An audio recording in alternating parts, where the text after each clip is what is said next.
તો આપ સૌ વિદ્યાર્થીઓનું ફરીથી એકવાર હું પાર્થ સોદાગર હાર્દિક સ્વાગત કરું છું। વિદ્યાર્થી મિત્રો, આજે આપણે ચેપ્ટર નંબર 9 ત્રિકોણમિતિના ઉપયોગો એના કેટલાક બીજા ઇમ્પોર્ટન્ટ દાખલાઓ જોવાના છે। આગળ મેં તમને લોકોને બે મોસ્ટ ઇમ્પોર્ટન્ટ દાખલા આપ્યા હતા।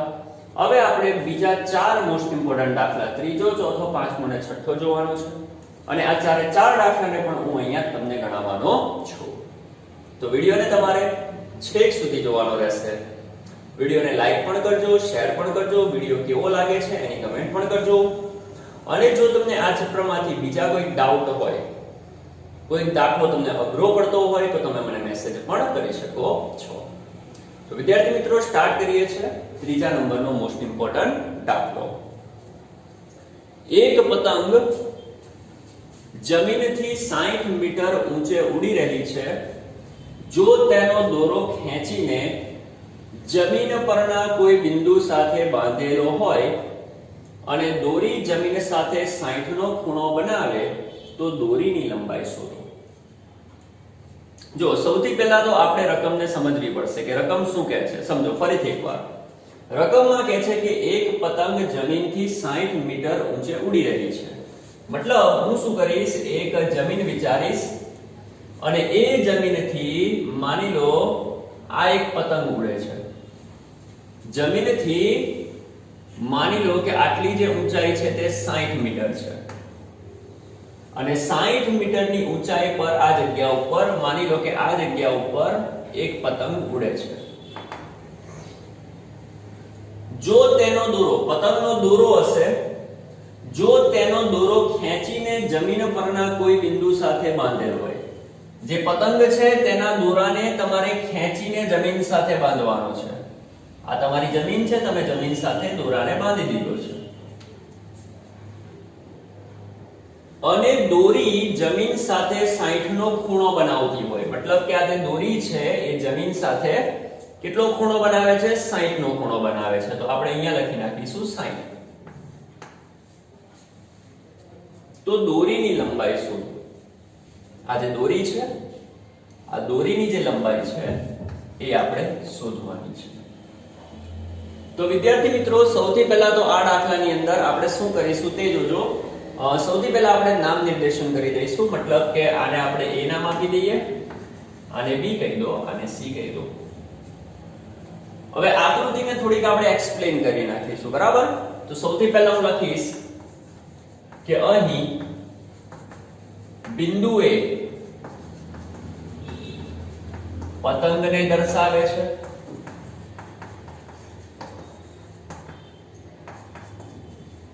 AC દોરીની લંબાઈ છે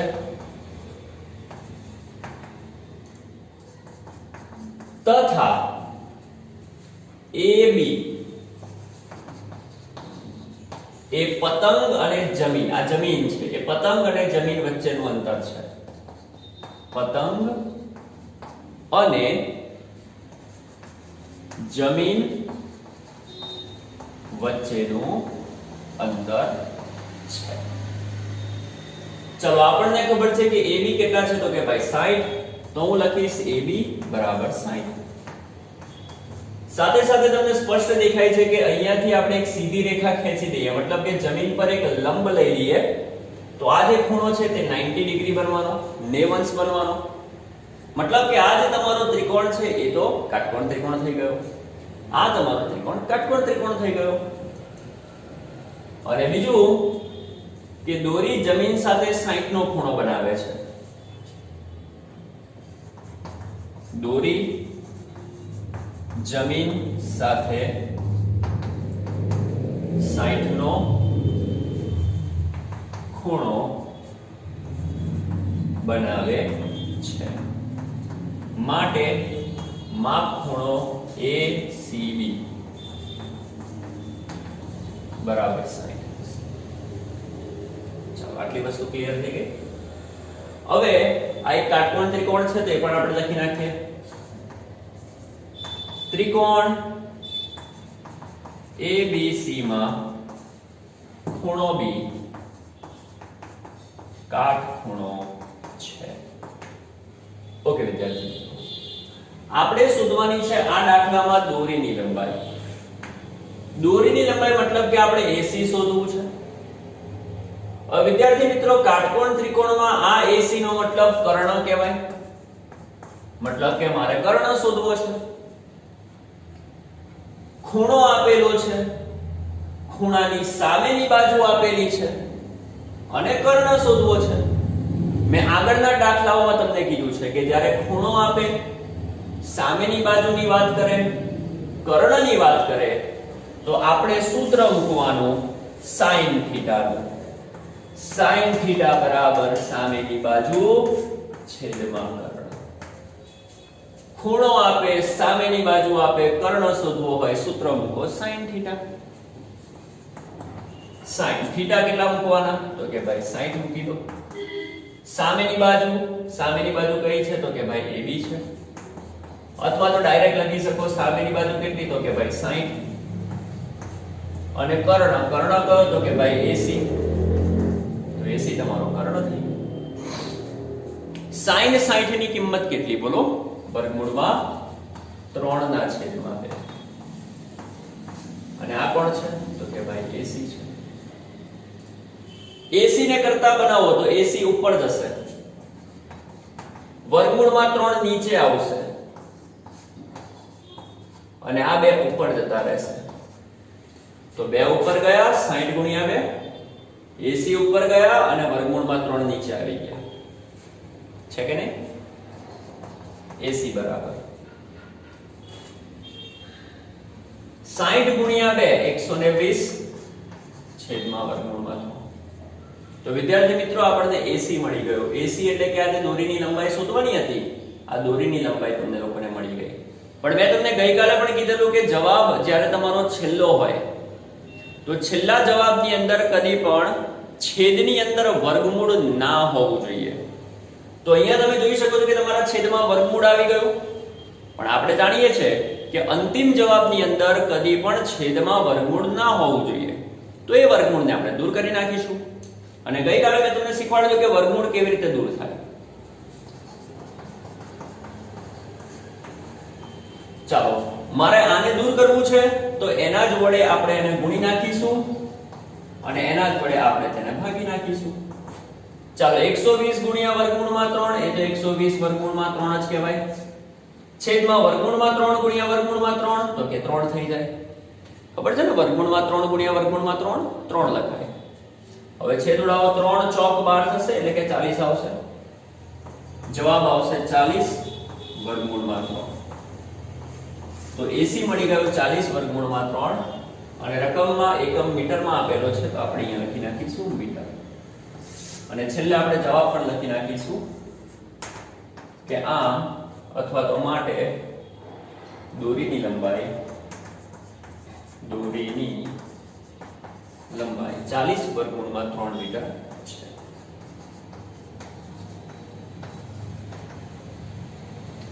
આવડે કે ના આવડે? તો કેટલો ઈઝી દાખલો હતો. ફટાફટ એને જોઈ લો, ત્યારબાદ આપણે ચોથો દાખલો સોલ્વ કરીએ છીએ. ઓકે વિદ્યાર્થી મિત્રો, હવે આપણે જોઈએ છે ચોથા નંબરનો મોસ્ટ ઇમ્પોર્ટન્ટ દાખલો. નદીના એક કિનારા પરથી સામે કાંઠે આવેલા 20 મીટર ઊંચાઈના મંદિર સાથે બનતા ઉત્સેદ કોણનું માપ 30 હોય તો નદીની પહોળાઈ શોધો. આ દાખલામાં પણ સૌથી પહેલા તો આપણે રકમને સમજવી પડશે. રકમ કહે છે કે નદીના એક કિનારા પરથી સામે કાંઠે જોવાનું છે. તો સૌથી પહેલા તો મારે એક નદીની કલ્પના કરવી પડશે. માની લો કે આટલો જે વિસ્તાર છે એ વિસ્તારની વચ્ચેના ભાગમાંથી એક નદી વહી રહી છે. હવે તમારે આ ઇમેજિન કરવાનું છે કે તમારી આ જે નદી છે તે બોર્ડમાંથી બહાર તરફ આવી રહી છે, આ રીતે વહી રહી છે. તો અહીંયાથી એક નદી પસાર થઈ રહી છે. આ નદીનો એક કિનારો, આ નદીનો બીજો કિનારો. તો નદીના બે કિનારા થઈ ગયા. આ પહેલો કિનારો, આ બીજો કિનારો. નદીના એક કિનારા પરથી માની લો કે આ નદીનો એક કિનારો છે અને આ બીજો કિનારો છે. નદીના એક કિનારા પરથી સામે કાંઠે આવેલા 20 મીટર ઊંચાઈના મંદિર. મતલબ કે સામે કાંઠે અહીંયા કશે, સામે કાંઠે એટલે કે આપણે આને લઈ લઈએ છીએ, બરાબર? તો સામે કાંઠે આ જગ્યા ઉપર એક મંદિર છે, અહીંયા એક મંદિર આવેલું છે અને એ મંદિરની ઊંચાઈ આપેલી છે 20 મીટર. એ મંદિરની ઊંચાઈ આપેલી છે 20 મીટર. તો આ જે ઊંચાઈ છે તે આપણે કહી દઈએ 20 મીટર. 20 મીટર ઊંચું મંદિર છે અને તેની સાથે ઉચ્છેદ કોણ બને છે. તમે અહીંયા ઊભા છો અને તમારી સામુ મંદિર છે. તો માની લો કે તમે આ જગ્યા પરથી મંદિરની ટોચ સાથે ઉચ્છેદ કોણ બનાવો છો અને એ ઉચ્છેદ કોણ કેટલો બનાવો છો? મંદિર સાથે એટલે કે મંદિરની ટોચ સાથે સમજવાનું. તો મંદિરની ટોચ સાથે બનતો ઉચ્છેદ કોણ કેટલો છે? 30 છે. તો આ ખૂણો તમને 30 આપેલો છે. તો નદીની પહોળાઈ શોધો. નદીની પહોળાઈ મતલબ કે તમારે અહીંયાથી આટલું અંતર શોધવું છે. તો ફરીથી એકવાર હું આકૃતિને થોડીક નીચેથી પાડું છું એટલે આપણને સમજ પડે. ચાલો માની લો કે આ તમારી નદી છે, બરાબર? આટલા ભાગમાં તમારી નદી આવેલી છે. આ નદીનો એક કિનારો, આ નદીનો બીજો કિનારો. ચાલો નદીના આ કિનારા પર એક મંદિર આવેલું છે અને એ મંદિરની ઊંચાઈ આપણને આપેલી છે 20 મીટર. અને તમે માની લો કે આ જગ્યા પર ઊભા છો અને અહીંયાથી મંદિરની ટોચ સાથે તમે ઉચ્છેદ કોણ બનાવો છો? કેટલો? ઉચ્છેદ કોણ તમે બનાવો છો 30 નો. અને શોધવાનું કીધું છે નદીની પહોળાઈ. નદીની પહોળાઈ મતલબ કે અહીંયાથી આટલું અંતર તમારે શોધવાનું છે. તો બોલો, દાખલામાં ક્લિયર થઈ ગયું? કોન્સેપ્ટ ક્લિયર થઈ ગયો કે દાખલામાં આપણે શું કામ કરવાનું છે? હવે આપણે એક કામ કરીશું, નામ આપી દઈએ. ચાલો આને A કહી દઉં, આને B કહી દઉં, આને C કહી દઉં. હવે આ બધી વસ્તુને આપણે નીચે એક્સપ્લેન કરી નાખીએ કે કઈ વસ્તુ શું દર્શાવે છે. હું આને થોડું ટૂંકું કરી નાખું છું. જો સૌથી પહેલા તો હું વાત કરીશ AB. એ આપણા મંદિરની ઊંચાઈ છે. તો AB એ મંદિરની ઊંચાઈ છે અને AB બરાબર આપણને ખબર જ છે તો લખી નાખીશું 20 મીટર. બીજું કે B થી C એ નદીની પહોળાઈ છે. BC એ નદીની પહોળાઈ છે જે શોધવી છે. આપણે કઈ નદીની પહોળાઈ શોધવાની છે ને BC, તો એ શોધવી છે. અને મંદિરની સામેના કાંઠે બિંદુ C છે. બિંદુ C થી મંદિરની ટોચ સાથે બનતો ઉચ્છેદ કોણ 30 છે. તો લખીએ બિંદુ C થી મંદિરની ટોચ સાથે બનતો ઉચ્છેદ કોણ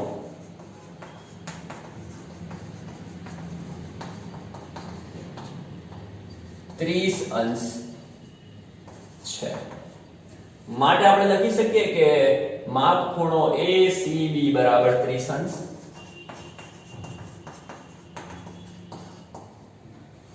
ચાલો આટલી વસ્તુ ક્લિયર થઈ ગઈ. હવે આપણને સ્પષ્ટ દેખાય છે કે ભાઈ આ ખૂણો કાટખૂણો થવાનો છે, 90 અંશ થવાનો છે. મતલબ કે આપણી પાસે આ જે પણ ત્રિકોણ છે તે કાટકોણ ત્રિકોણ છે.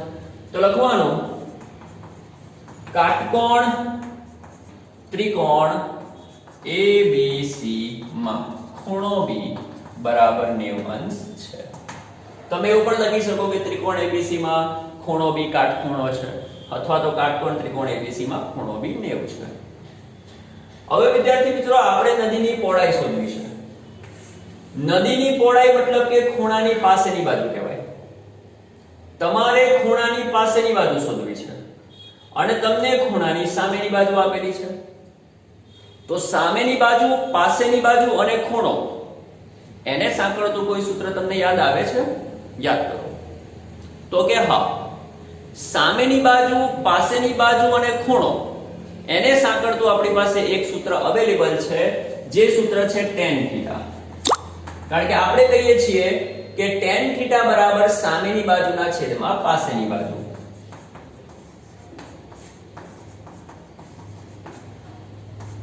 tan તેના તે થીટા એટલે કે ખૂણો, ખૂણો કેટલો આપેલો છે તો કે ભાઈ 30 આપેલો છે. સામેની બાજુ, ખૂણાની સામેની બાજુ કેટલી આપેલી છે તો કે ભાઈ 20 આપેલી છે. પાસેની બાજુ, ખૂણાની પાસેની બાજુ કઈ છે તો કે ભાઈ BC છે. ચાલો આટલી વસ્તુ ક્લિયર થઈ ગઈ. હવે tan 30 ની કિંમત કેટલી થાય? tan 30 1 ના છેદમાં વર્ગમૂળમાં 3. સામે 20 તેના તે અને નીચે તમારા BC તેના તે. BC ને ઉપર લઈ જાઓ તો BC એકા BC થઈ જાય અને વર્ગમૂળમાં 3 ને ઉપર લઈ જાઓ તો લખાય 20 વર્ગમૂળમાં 3. તો વિદ્યાર્થી મિત્રો આ તમને લોકોને BC મળી ગયું.